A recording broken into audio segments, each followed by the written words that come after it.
O fazendeiro segurava um punhado de capim verde nas mãos, enquanto seu cavalo mastigava calmamente ao lado da cerca de madeira. O animal parecia tranquilo, acostumado com aquele ritual diário no começo da tarde. O sol iluminava toda a fazenda, revelando a imensidão das terras, o pasto verde, o lago ao fundo e a casa grande de telhado vermelho que dominava a paisagem. Para qualquer pessoa que olhasse de longe, aquela cena parecia apenas um momento simples da vida no campo. Mas havia algo mais acontecendo ali. Atrás do fazendeiro estava sua irmã. Ela observava cada movimento dele em silêncio, com os braços cruzados e um olhar calculista. Seus olhos não estavam no cavalo, nem na paisagem bonita da fazenda. Estavam na terra, na casa, nos currais, em tudo aquilo que representava dinheiro. Aquela fazenda era uma das mais prósperas da região. Gado de qualidade, terras férteis, uma sede imponente e quilômetros de pasto produtivo, tudo herdado do pai deles. O fazendeiro continuava concentrado no cavalo, passando mais capim para o animal, como se nada estivesse acontecendo. Ele ainda não tinha percebido o olhar da irmã nas suas costas. Para ele, aquele lugar significava história. Foi ali que aprendeu a montar, quando ainda era menino. Foi ali que ajudou o pai a levantar as primeiras cercas. Foi ali que construiu sua vida. Mas para ela, aquilo era apenas uma oportunidade. Ela havia voltado depois de anos longe, dizendo que queria reaproximar a família. Mas no fundo, havia outro motivo. Ela queria a fazenda, queria vender as terras, dividir em lotes, transformar tudo em dinheiro rápido. E na cabeça dela, o irmão era apenas o obstáculo que ainda estava no caminho. Enquanto o cavalo terminava de mastigar o capim, o fazendeiro levantou a cabeça e olhou para o horizonte. Ele ainda não sabia. Mas muito em breve descobriria que a maior ameaça àquela fazenda não vinha de fora, vinha da própria família. Tem coisas que a gente só entende quando quase perde. A Fazenda Santa Clara era uma dessas coisas. Eu passei a vida inteira sabendo que ela existia, que era minha, que o cheiro de terra molhada depois da chuva era um cheiro que pertencia a mim, tanto quanto eu pertencia a ele. Mas entender de verdade, com o estômago, com os ossos, com aquela parte funda que não tem nome, só entendi no dia em que um homem de camisa social apareceu na minha porteira me dizendo que eu não tinha mais nada. Mas antes desse dia, deixa eu te contar como era a vida. Meu nome é Antônio Andrade, tenho 52 anos, 40 dos quais passei nessa terra aqui no sudoeste da Bahia, numa região que fica entre o município de Correntina e o rio que divide o Cerrado do Sertão. A fazenda tem 180 alqueires. A casa principal foi construída pelo meu pai, seu Benedito Andrade, ao longo de quase 20 anos. Não de uma vez, mas aos pedaços, do jeito que o dinheiro ia permitindo, do jeito que o trabalho ia sobrando depois do gado, da cerca, da colheita. Cada cômodo tem uma história. A cozinha foi a primeira coisa que ele levantou. Disse que mulher que tem cozinha tem casa e que o resto vinha depois. O quarto dos fundos, onde eu durmo até hoje, foi construído quando eu nasci, porque antes disso, meu pai e minha mãe dormiam num único cômodo que era sala, quarto e armazém ao mesmo tempo. A varanda foi a última coisa. Meu pai a construiu 2 anos antes de morrer, já com a saúde fraca, já sabendo que os dias estavam contados, e eu acho que ele a fez por isso mesmo, para ter um lugar de onde olhar para a terra sem precisar trabalhar nela, só olhar. Era nessa varanda que ele gostava de ficar nas tardes de domingo. É nessa varanda que eu fico até hoje. Minha irmã se chama Clara. Tem 48 anos, mora em Goiânia desde os 22, e a última vez que pisou nessa terra, antes do dia que vou contar, foi no enterro da nossa mãe, há 12 anos. Ela veio, ficou 3 dias, e foi embora antes mesmo de a terra secar sobre o túmulo. Clara e eu somos feitos de materiais diferentes. Não digo isso com raiva, é só a verdade. Desde criança, ela olhava para o campo com uma impaciência que eu nunca consegui entender. Enquanto eu ficava horas acompanhando meu pai na lida, aprendendo a diferenciar o capim braquiária do capim gordura, aprendendo a sentir pela textura da terra se ia chover ou não, ela ficava na janela do quarto com um livro, ou quando ficou mais velha, com a cabeça em outro lugar inteiramente. Meu pai nunca falou nada sobre isso. Era um homem de poucos julgamentos. Mas uma vez, quando eu devia ter uns 15 anos, ele me disse numa tarde que a gente estava consertando cerca juntos. Antônio, terra não é de quem tem o papel, terra é de quem sente ela sob o pé. Eu não entendi completamente na época. Entendo agora. Quando meu pai morreu, infarto fulminante numa manhã de março, sozinho no pasto como ele sempre gostou de trabalhar, a fazenda Santa Clara ficou dividida no inventário entre eu e Clara. Era a lei, e meu pai nunca deixou testamento porque homens daquela geração não gostam de pensar que vão morrer. A parte dele ficou metade para mim, metade para ela.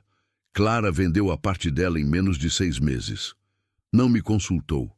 Não me avisou com antecedência. Uma manhã eu acordei e tinha um vizinho me dizendo que a Clara tinha vendido os alqueires dela para um pecuarista de Barreiras por um preço abaixo do mercado, mas em dinheiro vivo e rápido. Na época eu engoli em seco e não disse nada. Cada um com o que é seu, fiquei com a minha parte, com a casa, com a memória, e depois, 4 anos atrás, fiquei com o silêncio também. Mariana morreu num outubro de seca. Era professora na cidade mais próxima, dirigia 40 quilômetros de estrada de terra toda manhã e 40 de volta toda tarde. Eu pedi durante anos para ela mudar de emprego, para ensinar em escola mais perto, para pelo menos deixar eu buscar ela quando a estrada estivesse ruim. Ela dizia que não, que gostava daquele trajeto, que era nele que ela pensava nas aulas, nas crianças, nos planos. Numa manhã de outubro, no meio de um trecho que ela conhecia de cor, a caminhonete derrapou na lama que tinha sobrado de uma chuva da madrugada. Bateu numa ribanceira. O médico disse que foi rápido. Eu não acreditei no médico. Ainda não acredito.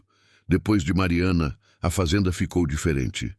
Não fisicamente. O gado continuava, o pasto continuava, o trovão continuava me carregando pelas estradas de terra todo dia. Mas o cheiro da casa mudou. O silêncio à noite mudou. Até a luz do amanhecer mudou. Ficou mais pálida, menos promissora, como se o sol também tivesse perdido um pouco do costume de brilhar para alguém. Continuei a lida porque não sabia fazer outra coisa. Acordava às 5. Montava o trovão, percorria os pastos, verificava as cercas, resolvia o que precisava ser resolvido.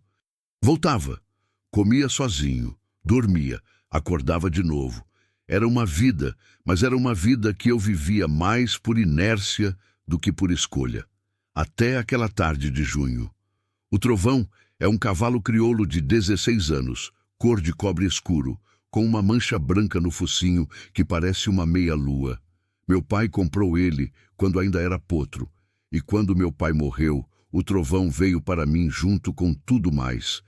É um animal que conhece essa terra melhor do que qualquer mapa. Sabe onde o chão cede, sabe onde tem buriti com água limpa, sabe quando está chegando chuva muito antes de eu perceber qualquer nuvem. Naquela tarde a gente voltava do pasto do lado norte, onde eu tinha passado o dia inteiro marcando o gado jovem. O sol estava descendo na direção do cerrado, daquele jeito que só existe aqui. Não vai embora de uma vez, vai morrendo devagar, pintando o céu de laranja e rosa e depois de um roxo que parece tinta dissolvida em água.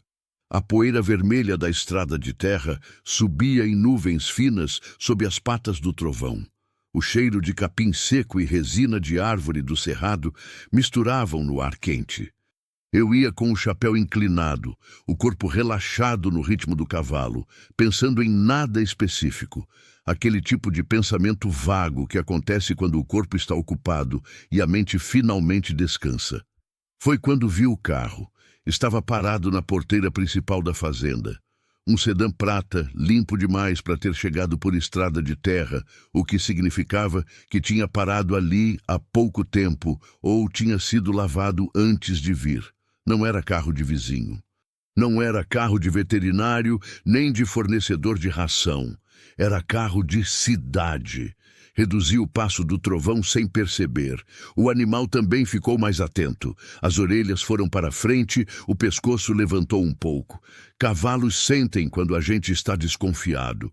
Perto da porteira havia um homem encostado na lateral do carro, uns 40 anos, camisa social azul com as mangas dobradas, calça de tecido, sapato que não era feito para a estrada. Ele estava olhando para a fazenda com aquele jeito que eu aprendi a reconhecer com os anos. Não era o olhar de quem está admirando, era o olhar de quem está calculando. Desci do cavalo antes de abrir a porteira.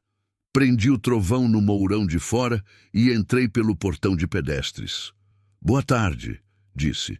O homem se endireitou e me estendeu a mão. "Boa tarde. O senhor é Antônio Andrade?" "Sou." Ele apertou minha mão com firmeza, daquele jeito de quem pratica aperto de mão.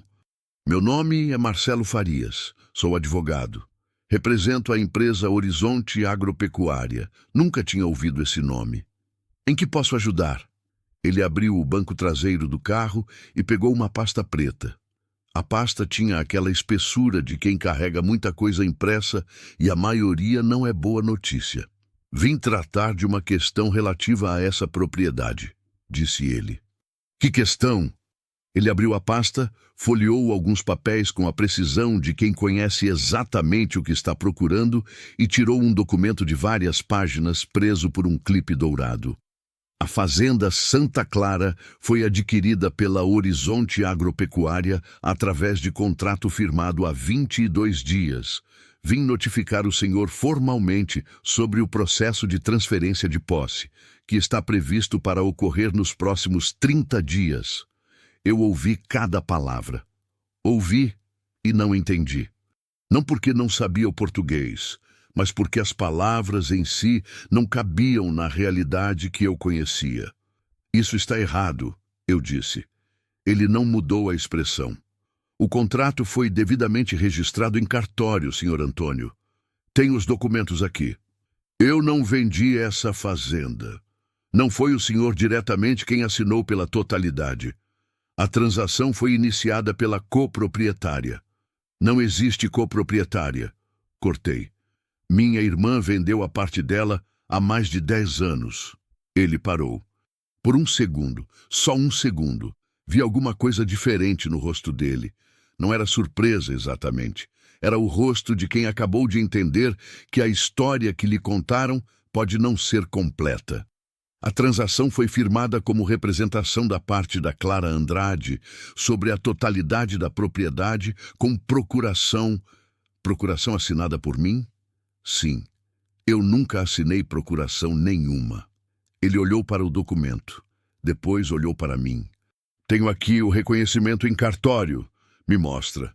Ele virou o papel na minha direção. Era meu nome, Antônio José Andrade, escrito com aquela letra firme de documento oficial, com o carimbo vermelho do cartório do lado. Tudo correto, tudo em ordem, menos a assinatura. Fiquei olhando para aquela assinatura por um tempo que não sei medir. O sol tinha descido mais um palmo no céu. O trovão bufou do lado de fora da porteira. Os grilos começavam a afinar o coro do fim de tarde. A assinatura estava errada. Não visivelmente, não de um jeito que qualquer pessoa perceberia de longe. Era uma falsificação cuidadosa, feita por alguém que tinha estudado minha letra. Mas tinha um detalhe. O laço do A inicial, que eu sempre faço fechado e reto, estava aberto e inclinado, pequeno demais para ser acidente. "Essa não é minha assinatura", eu disse. O advogado pegou o documento de volta devagar. Olhou novamente. Ficou em silêncio por alguns segundos que pesaram como pedra. "Senhor Antônio", disse ele com uma voz que tinha mudado de tom, "o senhor está me dizendo que esse documento é falso." "Estou. Isso é uma acusação muito séria. Eu sei o que estou dizendo." Ele fechou a pasta devagar. O sol finalmente desceu atrás do cerrado e a luz ficou daquele dourado fundo de fim de tarde, que em qualquer outra circunstância eu chamaria de bonito. Eu preciso suspender minha visita e reportar isso aos meus clientes, disse ele. Mas antes preciso que o senhor entenda. Se o documento for de fato fraudulento, a situação é grave. Para quem o produziu? Eu sei quem produziu. Ele me olhou por um momento. Não perguntou o nome. Acho que não precisava. Pegou a pasta, entrou no carro e saiu pela estrada levantando uma nuvem de poeira vermelha que demorou um bom tempo para assentar. Eu fiquei parado na porteira. O trovão veio encostar o focinho no meu ombro, aquele gesto que ele tem quando percebe que alguma coisa não está bem. Passei a mão no pescoço dele sem pensar, os olhos ainda na estrada vazia. A fazenda Santa Clara estava ali em volta de mim, exatamente como sempre esteve. O curral com as marcas de tinta desbotada que meu pai pintou. O jardim que Mariana plantou na frente da casa, que eu regarei toda manhã porque não consigo deixar morrer. A goiabeira velha que fica do lado esquerdo da varanda, que já devia ter caído e não cai, porque as raízes foram fundo demais. Tudo ali, e quase tudo perdido. Entrei na casa, sentei na cadeira da cozinha e fiquei olhando para a mesa de madeira escura que meu pai fez com suas próprias mãos. Pensei em ligar para alguém, para minha filha, que mora em Feira de Santana, para o advogado da cidade que eu uso para questões de gado, para alguém. Mas não liguei para ninguém. Aquela noite foi minha. Aquela dor foi minha primeiro. E naquela escuridão, sentado à mesa do meu pai, comecei a entender o que ia precisar fazer. Não dormi. Não foi insônia do tipo que a gente conhece. Aquela que vem do cansaço acumulado, dos pensamentos que giram sem parar, do corpo que quer descansar, mas não sabe como. Foi uma vigília deliberada. Eu não quis dormir. Queria estar acordado para aquilo. Queria sentir cada minuto daquela noite com a lucidez de quem sabe que está diante de algo que vai mudar alguma coisa para sempre. Fiquei na varanda até depois da meia-noite. O cerrado à noite tem uma vida própria que a maioria das pessoas nunca conheceu. Os grilos constroem uma parede de som que parece sólida, quase palpável. E por trás dessa parede existem outros sons menores. O pio de uma coruja longe, o movimento de algum bicho pequeno no capim seco, o vento que passa pelas folhas do cerrado com uma voz diferente do vento do dia. De vez em quando o trovão se mexia no pasto perto da sede, e o barulho dos cascos na terra seca me dizia que ele estava bem. Naquela noite esses sons não me acalmaram. Fiquei com o copo de água na mão, sem beber, olhando para o escuro. Tentei montar a história pelo que sabia. Clara tinha vendido a parte dela da fazenda há mais de 10 anos. Aquilo estava registrado, documentado, encerrado. A parte que ela vendeu não incluía a casa, não incluía o curral principal, não incluía a área de pastagem que ficava do lado da represa. Aquelas eram áreas que estavam sob o meu nome exclusivamente desde o inventário do meu pai, porque ele tinha deixado claro nos papéis, ainda que sem testamento formal, qual era o limite entre as duas partes. Para fazer o que tinha feito, Clara precisava de mais do que vontade. Precisava de documentos. Precisava de alguém em cartório. Precisava de tempo, planejamento e de acreditar que eu não ia descobrir a tempo. Essa última parte foi a que mais ficou na minha cabeça naquela noite. Ela achou que eu não ia descobrir, ou achou que, quando descobrisse, já seria tarde demais para desfazer. 30 dias para transferência de posse, o advogado tinha dito. 22 dias desde a assinatura do contrato. Restavam 8 dias quando ele apareceu na minha porteira. 8 dias. Fechei os olhos e pensei na Clara criança.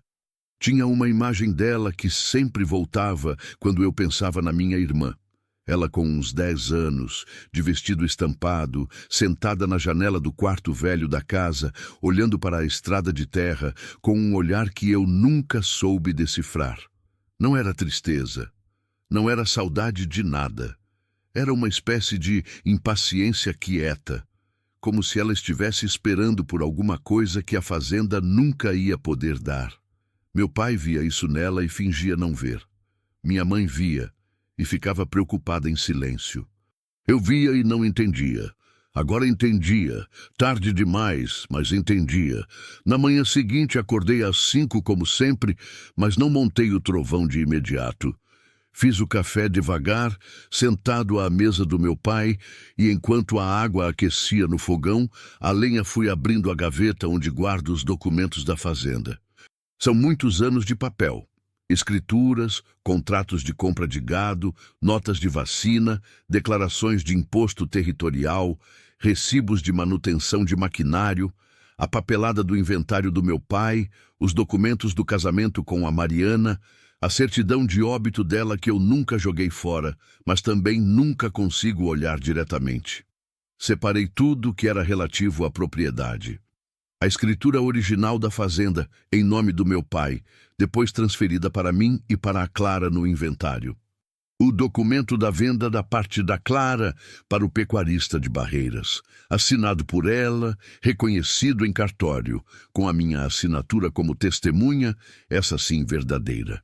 A escritura de consolidação da propriedade total sob meu nome, que foi feita depois que o pecuarista vendeu a parte dele para um terceiro que depois vendeu para mim, numa negociação que levou 2 anos e boa parte das minhas economias. Eu era o único dono legal da Fazenda Santa Clara fazia 7 anos. E tinha um documento registrado em cartório dizendo que eu tinha autorizado minha irmã a vendê-la. Dobrei os papéis com cuidado, coloquei dentro de um envelope marrom e fui ao telefone. O advogado Saulo Meireles atendeu no segundo toque. Era meu advogado de confiança para questões rurais há 15 anos. Um homem magro, de voz pausada, que falava pouco e pensava muito, do tipo que parece entediado até o momento em que você percebe que ele já resolveu o problema, enquanto você ainda estava explicando. Contei tudo em ordem, o advogado da empresa imobiliária, o documento, a assinatura falsa, o prazo de 8 dias. Quando terminei, houve um silêncio de alguns segundos do outro lado. Me manda foto de tudo que você tem, disse Saulo. Escritura, inventário, a consolidação dos 7 anos atrás, tudo. Já estou separando. Você tem alguma assinatura sua recente em documento oficial? Contrato de gado, alguma coisa assim? Tenho 3 contratos do ano passado. Manda esses também, precisamos de comparação gráfica. Saulo, ela vai responder por isso? Outro silêncio. Depende do que você decidir fazer, ele disse. Me manda os documentos primeiro. A gente conversa depois. O advogado Marcelo Farias voltou no 3º dia. Dessa vez sem a pasta e sem o ar calculado da primeira visita. Chegou com um carro diferente, menor, mais velho, como se tivesse vindo por conta própria e não a serviço da empresa.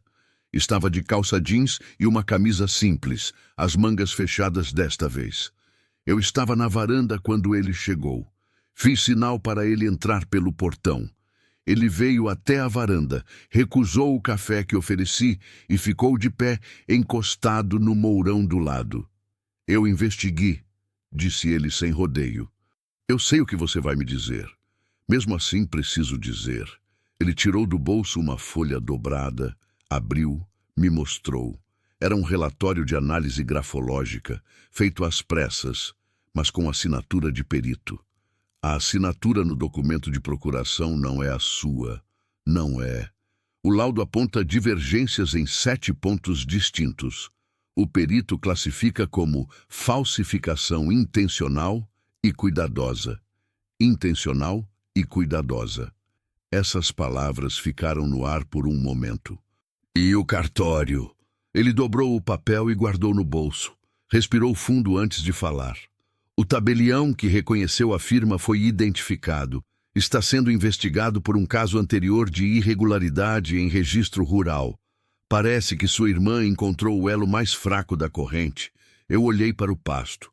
O trovão estava no pasto de baixo, perto da represa. e daqui eu conseguia ver o brilho da pelagem dele ao sol da manhã. E a empresa, a Horizonte? Os sócios foram notificados da irregularidade. A posição deles é que foram vítimas de um contrato fraudulento e que não têm interesse em manter uma transação com esse histórico. Ele parou. O contrato está sendo cancelado formalmente. Você não vai perder a fazenda. Respirei. Foi um daqueles respirares que a gente faz quando estava segurando o ar sem perceber. Mas, ele continuou, e eu soube pelo jeito que disse essa palavra que ainda havia mais. A fraude está documentada. O laudo grafológico, o tabelião suspeito, o registro irregular. Existe base jurídica sólida para uma ação criminal contra sua irmã por falsificação de documento público e estelionato. Ficamos em silêncio por um tempo. O vento passou pelo quintal e levantou uma folha seca da goiabeira que rodou devagar antes de pousar no jardim da Mariana. Você é obrigado a me dizer isso, falei. Sou. Mas você não está me dizendo que devo fazer isso. Ele me olhou por um momento com aqueles olhos de quem já viu muita coisa complicada na carreira. Não sou eu quem decide, disse. Sou só advogado de uma empresa que foi usada sem saber, mas posso te dizer uma coisa fora do processo. Nesses casos, quando a fraude é entre familiares, a decisão que parece mais simples raramente é a que deixa a pessoa dormir melhor. Não disse mais nada depois disso. Se despediu com um aperto de mão diferente do primeiro, menos firme, mais humano. Entrou no carro e foi embora. Saulo chegou no dia seguinte de manhã. Veio de carro próprio, sem gravata, com a pasta de couro surrada de sempre. Sentou na cadeira da varanda que eu tinha reservado para ele, aceitou o café e ficou folheando os documentos que eu tinha mandado em foto com atenção de cirurgião. Juridicamente, disse ele sem levantar os olhos dos papéis, você está protegido. A escritura de consolidação de 7 anos atrás é sólida. A análise grafológica é conclusiva. O cancelamento do contrato pela empresa imobiliária te livra de qualquer disputa de posse. Mas, ele levantou os olhos, mas se você quiser processar sua irmã criminalmente, eu entro com o pedido ainda essa semana. Com esse material, a chance de condenação é alta. Falsificação de documento público com fins patrimoniais é crime com pena de reclusão. Fiquei em silêncio. E se eu não quiser processar? Você pode registrar só um boletim de ocorrência sem dar continuidade. Ou pode não registrar nada e encerrar por aqui, já que a fazenda está garantida. Mas nesse caso, ela fica impune. Ela fica sem a fazenda e sem o dinheiro que tentou conseguir. Se isso é impunidade ou não, é uma questão filosófica que não compete a mim responder. Gostei disso nele. Sempre gostei. Saulo nunca me dizia o que fazer. Me apresentava o mapa e deixava eu escolher o caminho. Depois que ele foi embora, passei a manhã inteira no campo. Montei o trovão e fui sem destino certo, deixando o animal escolher o passo e a direção, que é o que faço quando preciso pensar sem ser perturbado. O trovão foi para o lado do córrego que corta o pasto de baixo, como faz nos dias quentes, e ficou andando devagar pelo aceiro de terra úmida que margeia a água. Pensei na Clara. Pensei não com raiva. A raiva tinha sido da noite da varanda, quando eu estava sozinho no escuro. Agora era outra coisa. Era uma tristeza mais velha, do tipo que a gente carrega antes mesmo de saber que está carregando. Pensei na última vez que tinha visto ela de verdade, no enterro da minha mãe, 12 anos atrás. Ela tinha chegado de avião até Barreiras e alugado o carro até aqui. Ficou 3 dias. No segundo dia à noite, a gente ficou sentado na varanda depois do jantar, sem falar muito. E ela olhou para o campo escuro e disse uma coisa que eu não esqueci. Não entendo como você aguenta isso, esse silêncio todo. Eu não respondi na época, mas a resposta que não dei ficou comigo. Esse silêncio é o que me mantém inteiro. Ela não entendia, nunca entendeu. E eu passei anos achando que a falta de entendimento era suficiente explicação para o distanciamento entre nós. Mas tentar roubar a fazenda não era falta de entendimento. Era outra coisa. Era desespero de um tipo que eu não conhecia bem, ou pelo menos não queria conhecer. Na tarde do 5º dia, enquanto eu estava consertando um trecho de cerca no Pasto Norte, com o sol queimando as costas, meu celular tocou. Era um número que eu não tinha salvo, mas reconheci o código de área. Goiânia. Não atendi. Tocou de novo. Não atendi de novo. Na terceira vez atendi. Silêncio do outro lado por um momento. Depois, a voz da Clara. Antônio. Ela disse meu nome como quem diz uma confissão. Baixo, seco, sem o ar de superioridade que eu costumava ouvir nela quando éramos mais jovens. Não disse nada. Eu sei que você descobriu, ela disse. Sei. Eu preciso explicar. Clara. Eu parei. Olhei para a cerca na minha frente, para o arame retorcido que eu segurava na mão. Você vai vir aqui. O quê? Você vai vir aqui pessoalmente, não por telefone. Aqui. Uma pausa longa. Antônio, eu... Pessoalmente, Clara. Ou a gente não tem conversa. Desliguei. Fiquei com o celular na mão por um momento, olhando para o sol que já estava descendo de novo no horizonte do cerrado. 2 dias depois, ela apareceu. Ela chegou numa quinta-feira de manhã cedo. Eu não esperava tão cedo. Imaginei que viria à tarde, com aquele jeito dela de aparecer quando o dia já está quase acabando, como se chegar tarde fosse uma forma de controlar quanto tempo precisava ficar.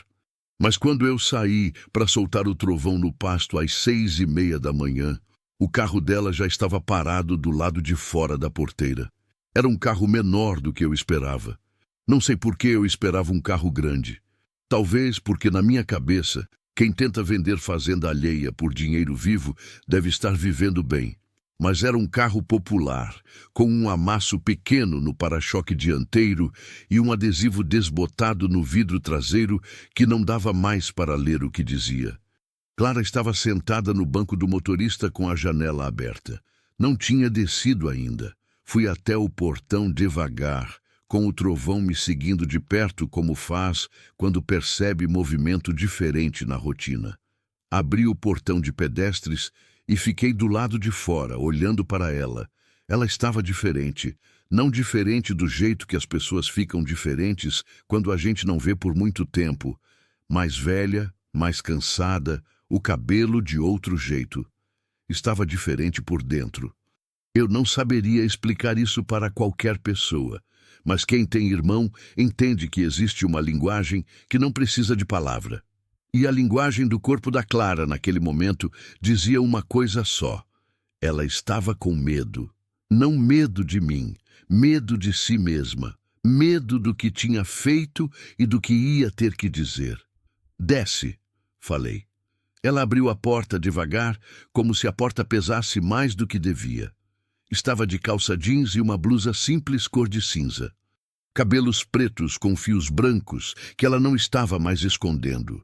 Os olhos fundos e cansados de quem não dormiu direito faz um tempo.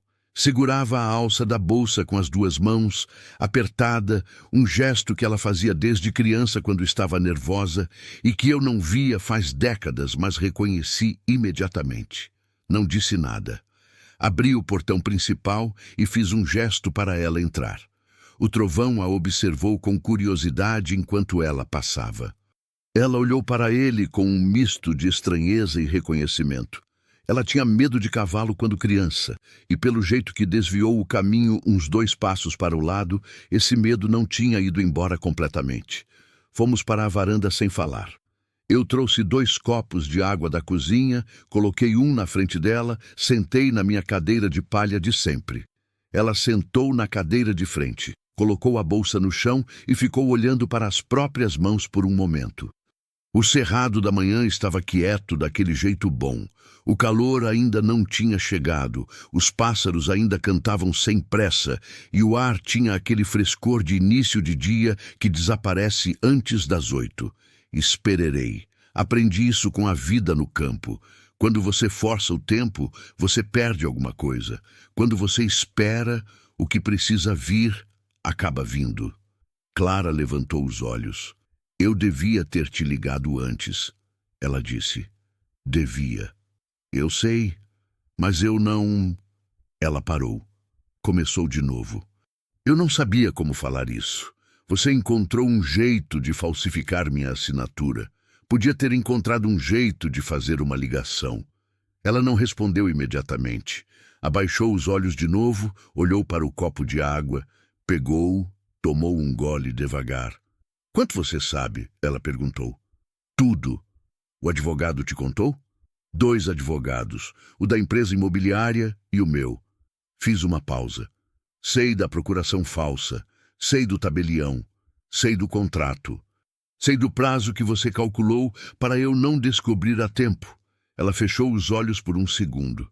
Quando abriu, estavam úmidos, mas ela não deixou cair. Eu precisava de dinheiro, disse. Isso eu já ouvi por telefone. Vim precisar de mais do que isso para você estar aqui pessoalmente. Ela assentiu devagar, como aceitando uma condição justa. Ficou em silêncio por um tempo. Lá no pasto, o trovão estava se movendo perto da cerca de baixo. O barulho dos cascos chegando até a varanda como um metrônomo lento. Eu tenho dívida, ela disse por fim. Uma dívida grande. De quanto? Ela disse um número. Não vou repetir o número aqui, mas quando ela disse, eu entendi a geometria do desespero. Era o tipo de valor que não se paga com salário, não se paga com economia, não se paga com venda de carro ou de móvel. Era o tipo de valor que muda a estrutura da vida de uma pessoa quando aparece. Como? Perguntei. Ela olhou para o lado, para o jardim da Mariana, que estava na linha de visão dela da cadeira onde estava sentada. Ficou olhando para as plantas por um momento antes de responder. Negócio que não deu certo. Que tipo de negócio? Um restaurante, em Goiânia. Abria há 3 anos, com um sócio. Ela parou. O sócio era meu namorado na época. Eu não sabia que ela tinha tido namorado. Não sabia de nenhum aspecto da vida dela nos últimos anos. Essa percepção chegou com um peso que eu não esperava. Não culpa exatamente, mas uma espécie de tristeza pelo quanto 2 pessoas que cresceram na mesma casa podem virar completos estranhos. O negócio foi mau? O negócio foi muito mau. Ela respirou fundo. E quando foi mau, o sócio foi embora e deixou as dívidas todas para mim. Financiamento de equipamento, aluguel atrasado, fornecedores. Assinei tudo com meu nome porque eu confiava nele. Uma pausa amarga. Fui idiota. Não fui eu quem disse isso. Ela me olhou. Mas está pensando. Estou pensando que você errou 2 vezes. Uma vez com ele e uma vez comigo. Ela não respondeu a isso. Ficou olhando para o jardim de novo. Eu observei o perfil dela. A linha do queixo que era igual ao queixo do meu pai. A testa que era igual à da minha mãe. Existe uma estranheza em olhar para o rosto de um familiar e reconhecer os mortos dentro dele. Por que a fazenda? Perguntei. Por que não me pediu dinheiro emprestado? Ela virou para mim com uma expressão que levei um momento para identificar. Era vergonha. Não a vergonha de ter sido pega, era outra vergonha, mais velha, mais enraizada. Porque eu saí daqui dizendo que não precisava disso. A voz dela ficou diferente, mais baixa, mais rouca. Passei 30 anos falando que a vida no campo era atraso, que eu ia ser diferente, que não precisava de fazenda, nem de interior, nem de nada que viesse daqui. Saí falando que ia fazer a minha vida. Ficou em silêncio. E fiz. Por um tempo fiz. Tive emprego bom, apartamento próprio, uma vida que parecia do jeito que eu queria. E aí começou a desmontar. Aos poucos primeiro, depois tudo de uma vez. E quando cheguei no fundo do poço e olhei em volta para ver quem eu podia pedir ajuda, ela parou. Acabou o resto da água do copo de um gole. Não tinha ninguém, disse, porque eu passei 30 anos construindo uma vida que não tinha raiz. E árvore sem raiz não aguenta vento forte. O silêncio depois disso Foi diferente de todos os outros silêncios da manhã. Era um silêncio que tinha peso e forma. Eu podia quase tocá-lo. Fiquei olhando para ela por um tempo. Para essa mulher de 48 anos sentada na varanda, que ela passou a infância querendo escapar, com olhos cansados e mãos que seguravam uma bolsa vazia de autoconfiança. Não senti raiva naquele momento. Senti algo muito mais complicado do que raiva. Eu preciso te perguntar uma coisa, disse. Ela assentiu. Você pensou em mim quando assinou aqueles papéis? Ela soube exatamente o que eu estava perguntando. Não era questão jurídica, era questão humana. Ficou em silêncio por um tempo longo demais para ser hesitação. Era o silêncio de quem está procurando a versão honesta de uma resposta que a versão desonesta seria mais fácil. Pensei, ela disse por fim. Pensei e decidi que você ia ficar bem de qualquer jeito. Por quê? Porque você sempre fica bem. Ela me olhou com uma expressão que tinha tristeza e alguma coisa que, se eu precisasse dar nome, chamaria de inveja velha. Você sempre soube o que queria. Sempre soube onde estava. Nunca precisou de mais do que tinha. Uma pausa. Eu achei que tirar a fazenda de você ia doer por um tempo, mas que você ia reconstruir. Porque você sabe fazer isso. Aquilo ficou no ar entre nós dois por um momento. Você estava errada, disse. Eu sei. Não sobre eu saber reconstruir, sobre achar que tirar isso daqui seria só terra e dinheiro. Fiz um gesto largo com a mão. Para o curral, para o pasto, para a casa, para o jardim da Mariana que ela ficou olhando sem saber o que era. Essas plantas ali foram a Mariana que plantou. Falei devagar, sem raiva, só com o peso dos fatos. Cada planta daquele jardim tem o nome que ela deu. Eu rego todo dia porque é o único lugar onde eu ainda consigo sentir ela perto. Parei. Se você tivesse conseguido vender essa fazenda, teria vendido esse jardim junto. Você pensou nisso? Ela olhou para o jardim. E pela primeira vez, desde que tinha chegado, vi o rosto dela mudar de verdade. Não era mais a expressão controlada de quem veio se explicar. Era o rosto de alguém que acabou de entender a dimensão real do que quase fez. Não, ela disse. E era verdade. Eu vi que era verdade. Eu não sabia do jardim. Tem muita coisa que você não sabia porque escolheu não saber. Ela não respondeu. Ficamos em silêncio por um bom tempo.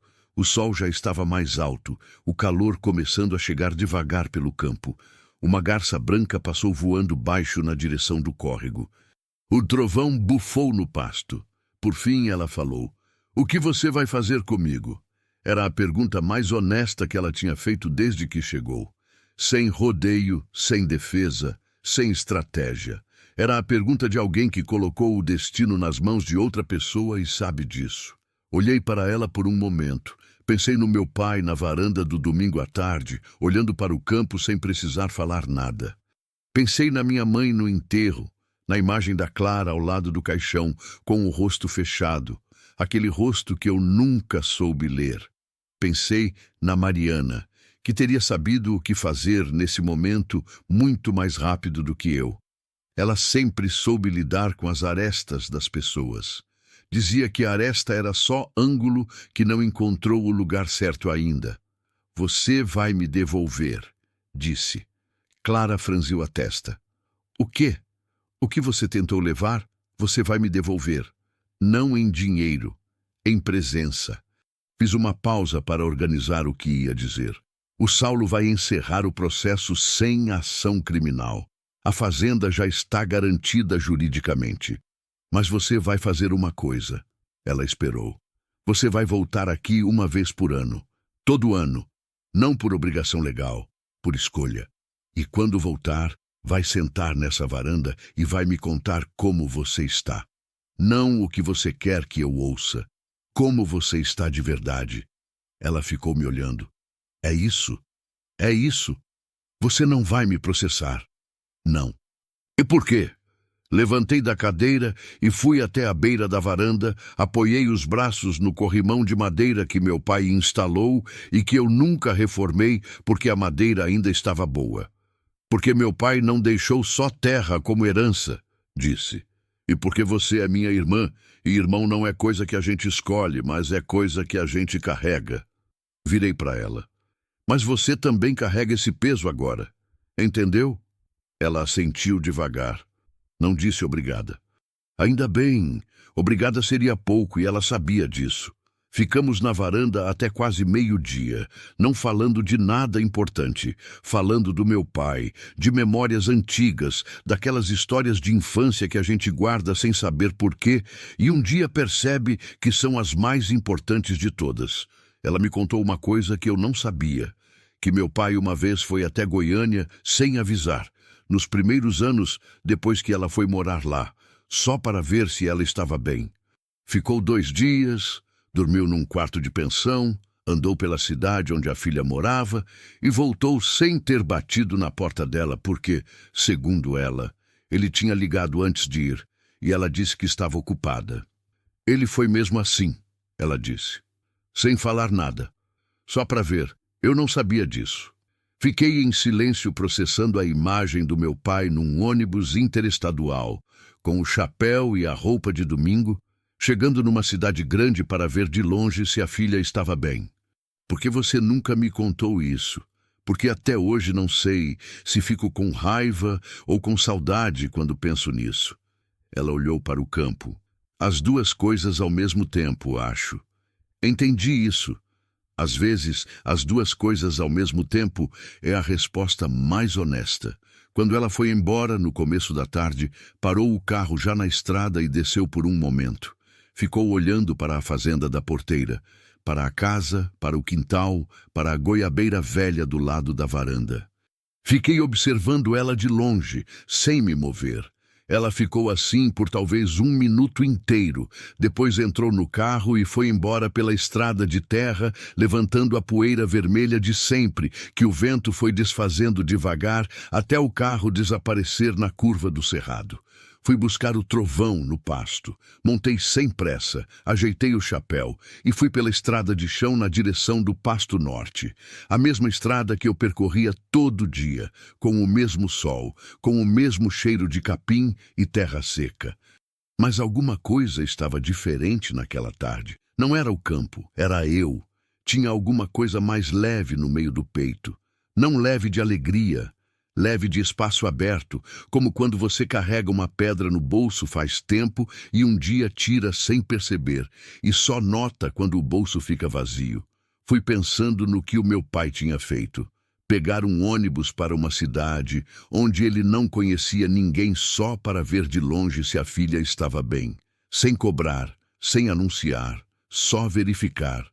Às vezes, cuidar de alguém é isso. É verificar em silêncio, é não desistir mesmo quando a outra pessoa ainda não sabe que precisa de você. O trovão andava no ritmo de sempre pelo aceiro do pasto, as patas levantando pequenas nuvens de poeira. O sol estava descendo no lado do cerrado, tingindo as folhas baixas das árvores de uma luz dourada que deixava tudo com uma aparência de coisa importante. Parei o cavalo no meio do campo. Fiquei parado ali por alguns minutos, sem motivo específico, olhando para a fazenda Santa Clara, lá de cima do pasto. A casa pequena entre as árvores, o curral, a sombra da goiabeira velha chegando até quase a cerca. Tudo ali, tudo ainda ali. 3 semanas depois da visita da Clara, o trovão adoeceu. Não foi de uma vez. Foi daquele jeito traiçoeiro que a doença tem quando quer pegar uma criatura forte. Vai chegando pelos cantos, devagar, disfarçada de cansaço, de falta de apetite, de um comportamento um pouco diferente que a gente nota, mas atribui ao calor, ao pasto seco, a qualquer coisa menos ao que realmente é. Eu devia ter percebido antes, devia ter notado quando ele começou a comer menos no coxo na semana anterior. Devia ter notado quando, na quinta-feira, ele parou no meio do atalho do Pasto Norte, sem motivo aparente, e ficou parado por quase 1 minuto, a cabeça baixa, as orelhas caídas para o lado. Eu toquei o lado dele, ele voltou a andar e eu atribuí ao calor que estava pesado naquela semana 38 graus na sombra, o tipo de calor que cansa até quem está acostumado. Mas na segunda-feira seguinte, quando fui buscá-lo no pasto de manhã cedo, ele não veio até mim como fazia sempre. Estava parado perto da cerca do fundo, com as patas dianteiras levemente afastadas e a cabeça mais baixa do que devia. Fui até ele. Coloquei a mão no pescoço. O pelo estava úmido de suor fora do comum para aquele horário. Passei a mão na barriga dele e ele reagiu com um tremor que não era de frio. Sabia o que era. Cólica. Em cavalo, cólica não é desconforto. É emergência. Entrei correndo na casa, peguei o celular, liguei para o Renato. Veterinário que atende a região há 20 anos, mora em Correntina, leva em média 40 minutos para chegar quando a estrada está boa. Atendeu no terceiro toque. Renato, é o Antônio da Santa Clara. O Trovão está com cólica. Ouvi ele se levantar do outro lado da linha. Quanto tempo faz que você notou? Agora. Mas deve vir de ontem, pelo menos. Ele estava diferente. Ele está andando? Está parado. Cabeça baixa, suor fora do normal, reagiu quando toquei a barriga. Não deixa ele deitar. Se ele tentar se jogar no chão, você faz ele andar. A voz do Renato tinha aquela urgência calma de profissional que conhece a diferença entre problema e catástrofe. Estou saindo agora. 40 minutos. Desliguei e voltei para o pasto. O Trovão tinha tentado se abaixar. Estava com os joelhos dobrados, a frente do corpo inclinada, tentando se jogar. Fui até ele rápido, peguei o cabresto que eu tinha trazido, coloquei e comecei a fazer ele andar. Não, não pode deitar, Trovão. Anda comigo. Ele resistiu. Cavalo com cólica quer se jogar no chão porque a dor pede isso. É um instinto que trabalha contra ele. Porque cavalo que rola com cólica pode torcer o intestino e aí não tem mais o que fazer. Puxei o cabresto com firmeza, não com brutalidade, com a firmeza de quem conhece o animal e sabe que ele precisa confiar mais do que precisa obedecer. Anda, vamos andar. Ele andou, devagar, a cabeça ainda baixa, os passos irregulares de quem está com dor, mas andou. Fui com ele pelo aceiro do pasto, ida e volta, falando com ele o tempo todo daquele jeito que eu fazia desde que ele era potro, e eu aprendi que animal entende mais tom de voz do que palavra. Tô aqui. Você não tá sozinho nisso. Anda mais um pouco. O sol foi subindo enquanto a gente andava. O calor chegou cedo naquele dia, daquele jeito violento do cerrado baiano em julho, que não avisa e não pede licença. Suei junto com ele. Minha camisa encharcou pelas costas. O chapéu não segurava o calor da nuca. Mas eu não parei. Não ia parar. Esse cavalo tinha me carregado pela fazenda todos os dias nos 4 anos mais pesados da minha vida. Tinha me carregado no dia do enterro da Mariana, quando eu não conseguia andar sozinho, sem sentir que o chão ia ceder. Tinha ficado quieto quando eu precisava de quietude e andado quando eu precisava de movimento. Era um animal, sim, mas era o único ser vivo nessa fazenda que acordava todo dia e ficava do meu lado sem pedir nada em troca. Não ia parar de andar com ele. O Renato chegou em 38 minutos. Desceu da caminhonete já com a bolsa na mão, veio direto para onde eu estava com o Trovão, fez o exame rápido com a eficiência de quem fez isso centenas de vezes, ausculta na barriga, temperatura, verificou as mucosas, palpou os flancos. Cólica por impactação, disse. Intestino preso. Precisa de lavagem e medicação agora. Grave? Ele me olhou. Depende da resposta. Se responder bem à lavagem nas próximas 2 horas, a gente controla. Se não responder, não terminou a frase. Não precisou. Trabalhamos juntos a manhã inteira. Renato aplicando a medicação, fazendo o procedimento com aquela precisão técnica dele, eu segurando o Trovão pelo cabresto, falando com ele, mantendo ele de pé quando a dor fazia ele querer dobrar as pernas. Às 11 da manhã, o trovão ainda não tinha respondido como o Renato queria. Vou precisar de mais uma dose, disse o veterinário, voltando para a caminhonete buscar material. Mas, Antônio, você precisa estar preparado para a possibilidade de que... Ele vai responder, eu disse.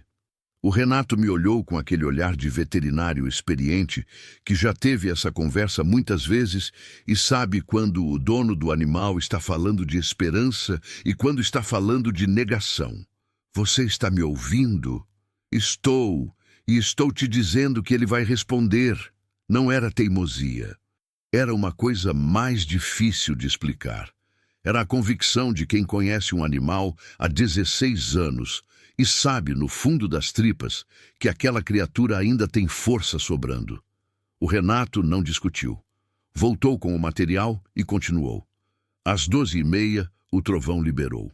Foi um momento sem glamour nenhum, como são os momentos de alívio verdadeiro. Sem música, sem luz especial, sem nada além do som que indicava que o intestino tinha se movido e a crise tinha passado. O trovão soltou um bufar longo, a cabeça foi subindo devagar, os ombros relaxaram de um jeito que eu senti na minha própria mão que segurava o cabresto. Renato verificou tudo de novo, anotou no caderno dele. Ficou mais 20 minutos observando. Passou, disse por fim, mas ele precisa de repouso. 3 dias sem montaria, dieta controlada, água limpa o tempo todo.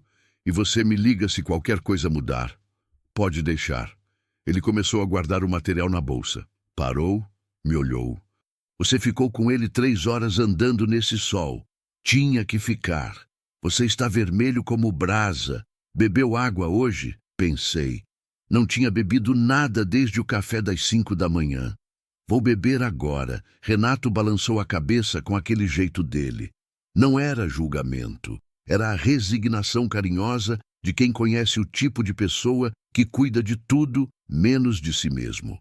Depois que ele foi embora, sentei na sombra da mangueira perto do curral com um copo d'água grande e fiquei olhando o trovão que estava de pé, a cabeça ainda um pouco baixa, mas claramente melhor, respirando no ritmo certo. Fiquei ali por um tempo longo. E foi naquele silêncio, naquele cansaço honesto de quem trabalhou o corpo até o limite por uma razão boa, que alguma coisa se moveu dentro de mim. Pensei na Mariana. Não do jeito doloroso que eu pensava nela quase sempre. Aquele pensamento que vem como uma faca e abre o mesmo lugar toda vez.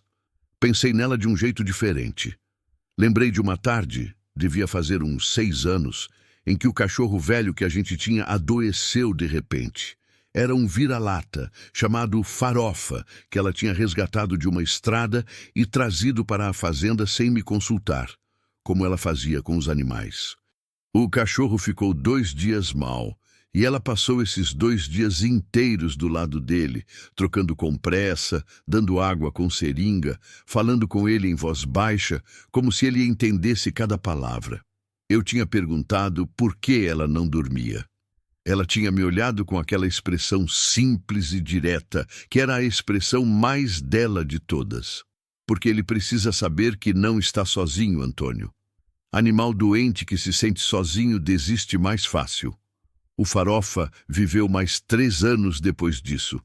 Fiquei pensando no quanto ela estava certa sobre aquilo, e no quanto ela estava certa sobre tantas outras coisas que eu só fui entender depois que não tinha mais ela para confirmar. Naquela noite, não fui para dentro de casa cedo como de costume. Fiquei na varanda até tarde, como tinha feito na noite do advogado, mas com um peso diferente no peito. Menos urgência, mais quietude. O trovão estava no pasto de baixo, descansando.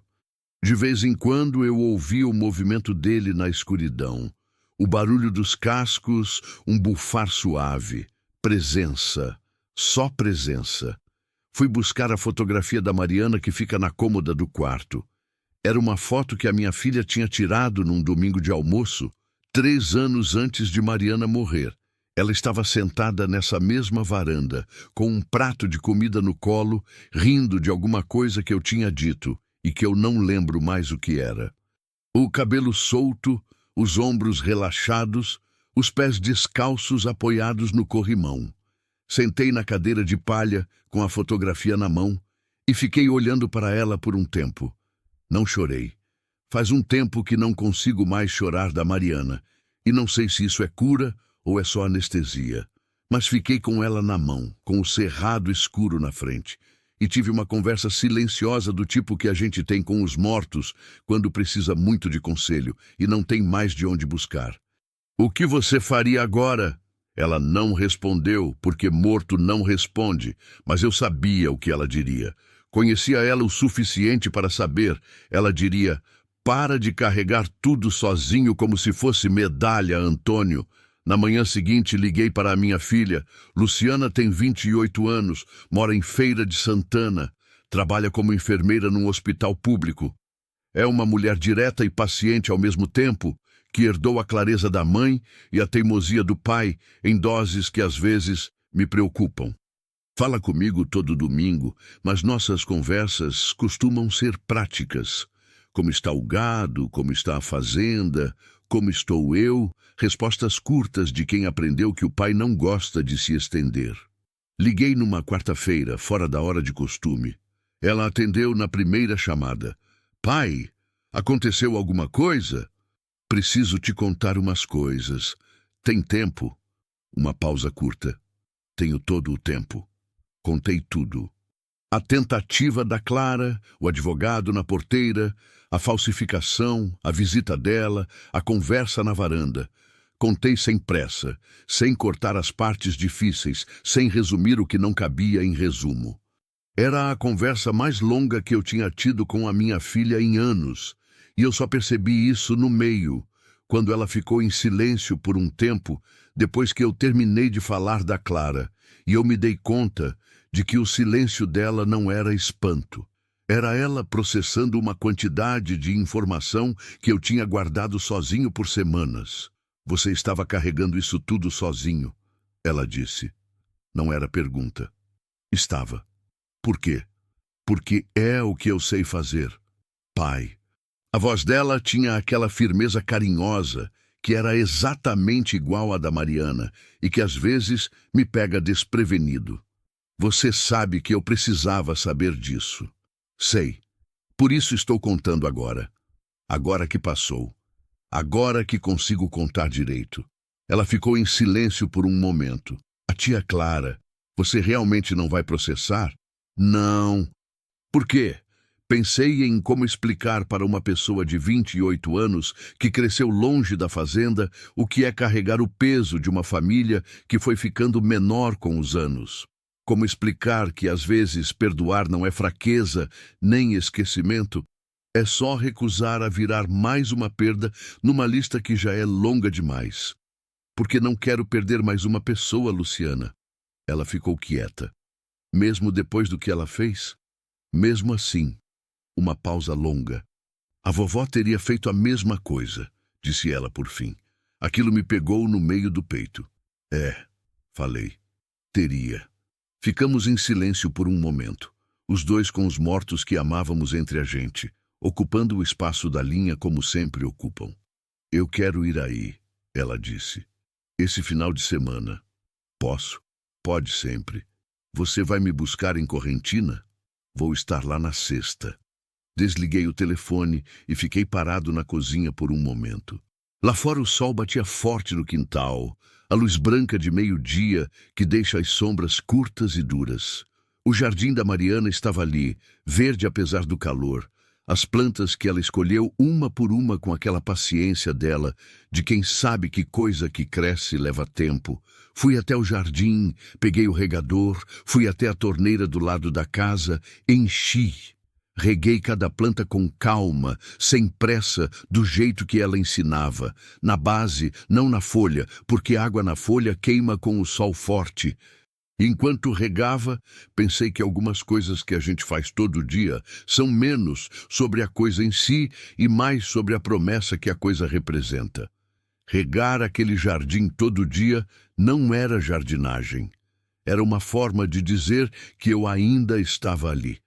Luciana chegou na sexta-feira com uma mala menor do que eu esperava e um abraço maior do que eu estava preparado para receber. Fui buscá-la em Correntina no fim da tarde, como combinado. Ela estava na frente do mercadinho perto da rodoviária quando cheguei, de mochila nas costas e uma sacola de plástico na mão, o cabelo preso do jeito da mãe, os olhos da mãe, o sorriso que era a mistura dos dois. Quando me viu parar o carro, veio andando com aquela pressa de quem estava esperando há mais tempo do que o combinado, abriu a porta e entrou antes mesmo de eu desligar o motor. Me abraçou ainda com a porta aberta. Não disse nada por um momento. Eu também não. Tem abraço que é conversa inteira, sem uma palavra sequer. Na estrada de volta para a fazenda, com o cerrado correndo dos dois lados da janela e o sol descendo na direção de Correntina, ela me contou da vida em Feira de Santana, do hospital, dos plantões, de uma colega de trabalho que tinha virado amiga de verdade, de um apartamento novo que ela estava querendo alugar num bairro mais tranquilo. Eu ouvia e fazia perguntas, pequenas, do tipo que abrem espaço sem forçar direção. E percebi, naquela estrada de terra com a poeira vermelha subindo atrás do carro, que fazia muito tempo que eu não ouvia alguém contar a vida com esse tipo de detalhe.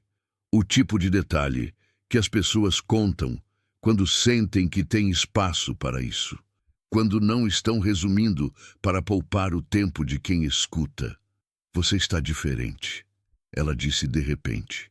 Olhei para ela um segundo. Depois voltei os olhos para a estrada. Diferente como? Não sei explicar direito. Ela ficou pensando. Mas presente.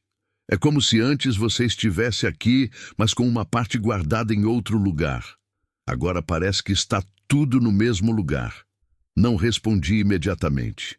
Pensei no trovão doente no pasto, na conversa com a Clara na varanda, na fotografia da Mariana que eu tirei da cômoda e coloquei de frente, nas plantas do jardim que eu estava regando com mais atenção nos últimos dias, como se tivesse redescoberto o peso daquele gesto simples. Aconteceu muita coisa, disse. Aconteceu. Ela olhou para o cerrado pela janela. Mas parece que você não está fugindo disso. Parece que você está do lado de dentro dessa vez. Do lado de dentro. Fiquei com essa expressão na cabeça o resto do caminho. O fim de semana passou diferente de todos os outros que eu me lembrava nos últimos 4 anos. Não foi diferente por causa de eventos especiais ou momentos marcantes. Foi diferente pelo ritmo, pelo jeito que a casa soou com mais de uma pessoa dentro. Pelo cheiro de comida feita para mais de um prato. Pelo barulho de conversa no fim do dia que não era o rádio. No sábado de manhã, ela acordou cedo e veio me encontrar no pasto antes mesmo de eu terminar de soltar o gado. Ficou me acompanhando pela fazenda, com o chapéu velho da Mariana, que ainda estava pendurado no gancho da varanda, fazendo perguntas sobre o gado, sobre as cercas, sobre o pasto que estava mais seco do lado leste.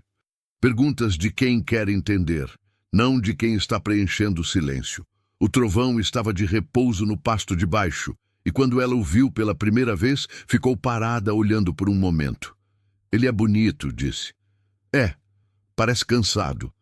Está se recuperando. Quase perdi ele essa semana. Ela me olhou, contei sobre a cólica, sobre as 3 horas andando com ele no sol, sobre o Renato e a virada das 12h30. Ela ouviu com aquela atenção de enfermeira que sabe o que é crise de verdade e não trata a emergência como história. Você ficou com ele o tempo todo, disse. Não tinha como fazer diferente. Eu sei. Uma pausa. Ele está bem agora?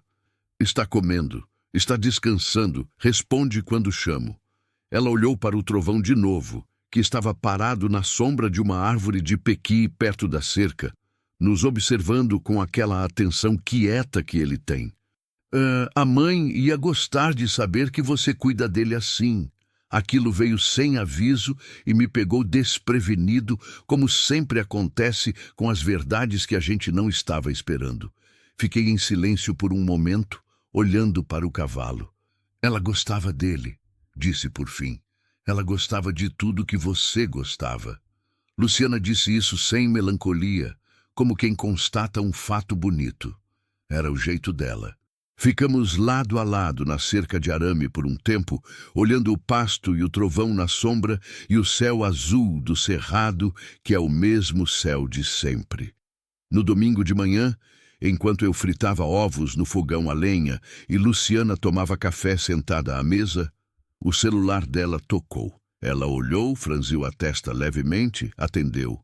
Ouvi ela dizer sim 2 vezes e depois ficar em silêncio ouvindo. Quando desligou, ficou com o celular na mão por um momento antes de falar. Era a tia Clara. Eu desliguei o fogo e me virei. Me ligou primeiro para perguntar se eu estava aqui. Luciana colocou o celular na mesa. Disse que está a caminho, que quer cumprir o que combinou com você antes do prazo. Olhei para ela. O prazo que você estabeleceu era 1 vez por ano, disse Luciana com uma expressão que eu não sabia bem como classificar. Ela está voltando em menos de 1 mês. Não disse nada. Fui me sentar na cadeira de frente, peguei meu café, olhei para o fundo da xícara por um momento. O que você está sentindo? Luciana perguntou. Ainda não sei. Você ainda está com raiva? Pensei com honestidade. Não. Pausei. Estou com aquela coisa que vem depois da raiva, que é mais difícil de carregar. O quê? Tristeza. Por tudo que podia ter sido diferente e não foi. Luciana ficou em silêncio, segurando a xícara com as 2 mãos. Depois disse uma coisa que eu não esperava. Eu fiquei com raiva dela, sabe? Quando você me contou, ela olhou para mim direto. Fiquei com raiva de um jeito que você claramente não estava mais ficando. E fiquei me perguntando por que você conseguia não estar com raiva de alguém que tentou roubar tudo que é seu. E chegou a alguma resposta? Cheguei. Uma pausa. Você não está sem raiva porque é mais fraco. Está sem raiva porque já passou por coisa mais pesada e sabe o que realmente pesa. Ela olhou para o jardim pela janela da cozinha.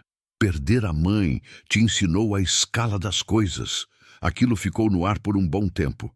Não era o tipo de coisa que precisava de resposta. Clara chegou às 11 da manhã. Dessa vez desceu do carro sem hesitar. Veio com uma caixa de papelão nos braços que ela segurava com os 2 braços, do tamanho de uma caixa de sapato, mas mais pesada pelo jeito que ela carregava. Luciana ficou dentro de casa. Eu fui até o portão. Clara e eu nos olhamos por um momento sem falar, ali na porteira da Santa Clara, com o sol de domingo batendo em cima dos 2. Você disse 1 ano. Ela falou. Eu sei que não passou 1 ano. Não passou. Eu não consegui esperar 1 ano. Ela olhou para a caixa nas mãos, depois para mim. Tenho uma coisa para te dar. Depois você me diz se eu posso ficar um pouco ou se prefere que eu volte em outro momento. Abri o portão. Fomos para a varanda como da outra vez. Luciana apareceu na porta da cozinha, viu a tia, e houve um momento de silêncio entre as duas que tinha mais camadas do que eu conseguia contar. Não era hostilidade. Era 2 pessoas que quase não se conheciam, se medindo com cuidado. Oi, Luciana, disse Clara. Oi, tia, respondeu Luciana, e foi só isso por enquanto. Mas foi dito sem veneno, que já era mais do que eu esperava. Clara sentou na varanda, colocou a caixa no colo, ficou com as mãos em cima dela por um momento antes de falar. Depois que fui embora da última vez, fui limpar o apartamento. Tenho feito isso, limpar coisas, organizar, me livrar do que não preciso mais. É o tipo de coisa que a gente faz quando está tentando começar de um lugar diferente, acho. Esperou. E aí eu achei isso, abriu a caixa. Dentro havia papéis antigos, fotografias, um caderninho de capa preta gasta, um terço enrolado em pano. São coisas do pai, disse ela. Eu tinha levado comigo quando fui embora. Não sei por que levei na época. Acho que era a única coisa que eu conseguia levar da fazenda sem sentir que estava levando obrigação junto. Olhei para o conteúdo da caixa sem tocar. Você guardou essas coisas por 30 anos? Guardei. Em caixas, em mudanças, em apartamentos diferentes. Elas vinham sempre. Ela olhou para dentro da caixa. Mas elas pertencem aqui. Eu sei disso agora. Eu devia ter trazido faz tempo. Peguei o caderninho com cuidado. Era a letra do meu pai.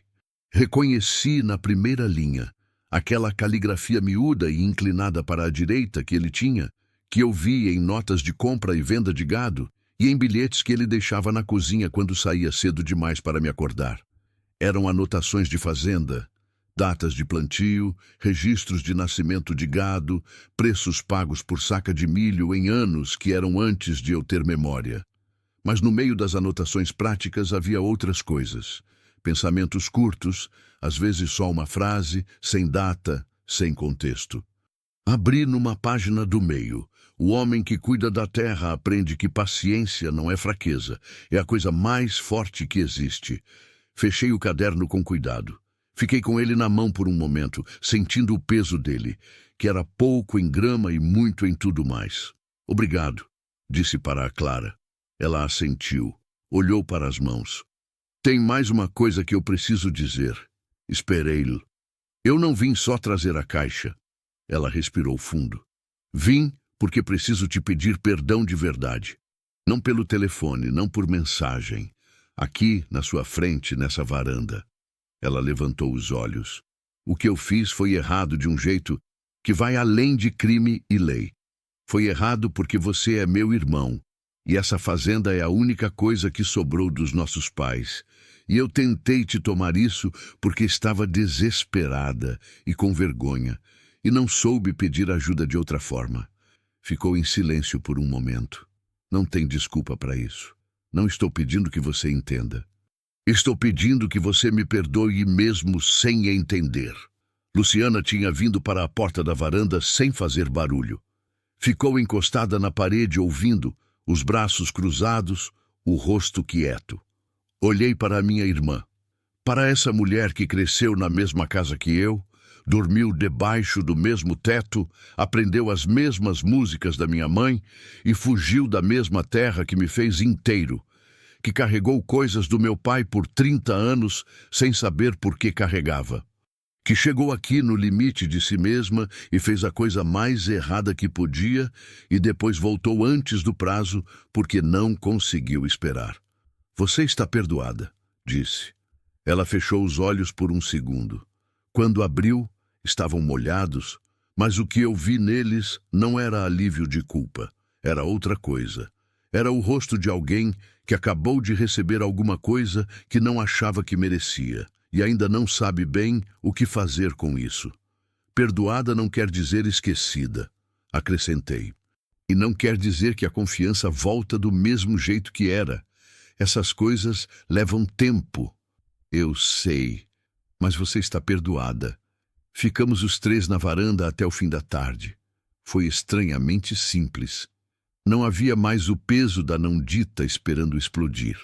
Havia só 3 pessoas numa varanda de madeira velha com o cerrado na frente, tomando café, falando das coisas que as famílias falam quando finalmente param de fingir que estão bem e começam só a estar.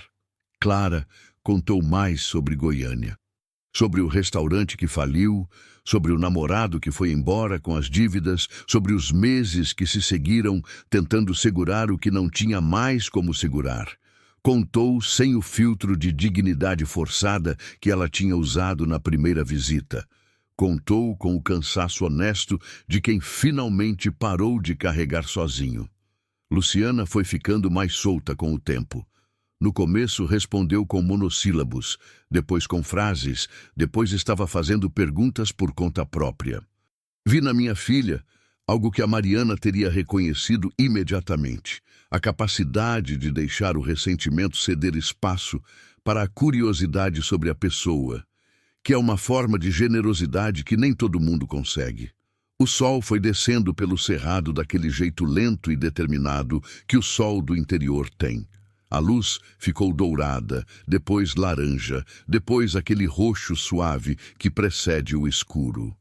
O trovão apareceu perto da cerca da sede por volta das 5 da tarde, como faz quando o dia está acabando e ele quer ficar mais perto da casa. Ficou nos olhando de longe, com aquela presença calma e atenta que é só dele. Clara o viu e ficou olhando por um momento. "Esse é o trovão?" ela perguntou. "É, parece mais novo do que deve ser. Está se recuperando de uma coisa difícil. Às vezes a recuperação faz a criatura parecer mais nova." Parei. "Às vezes faz a gente também." Ela me olhou. Não disse nada, mas havia um entendimento naquele olhar que dispensava a palavra. Quando Clara foi embora, já estava escuro. Luciana ficou na varanda comigo depois que o carro sumiu na estrada. Ficamos em silêncio por um tempo, ouvindo os grilos retomando o som que tinham amortecido com o movimento do dia. "Você fez a coisa certa," ela disse. "Acho que sim." "Não acho. Tenho certeza." Ela olhou para o céu que estava cheio de estrelas daquelas que só aparecem longe de cidade grande. "A mãe teria ficado orgulhosa." Fiquei em silêncio. "Ela ficava orgulhosa de você de um jeito que às vezes eu acho que você não percebia," continuou Luciana. "Ela falava disso comigo, sabe? Sobre como você era o tipo de pessoa que faz a coisa certa mesmo quando a coisa certa dói." Ela exagerava. Ela não exagerava, ela enxergava você direito. O vento passou pelo quintal, moveu as folhas da goiabeira.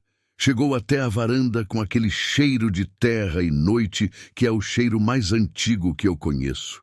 O trovão estava no pasto, invisível no escuro, mas eu sabia que estava lá pelo barulho eventual dos cascos na terra seca. Peguei o caderninho do meu pai que tinha ficado na mesa da varanda. Abri na primeira página, a letra miúda e inclinada. A data de quando ele tinha comprado os primeiros alqueires. Muito antes de eu nascer, muito antes de qualquer um de nós existir. E abaixo da data, uma frase que devia ser do dia da compra, escrita com aquela firmeza de quem está registrando algo que considera importante.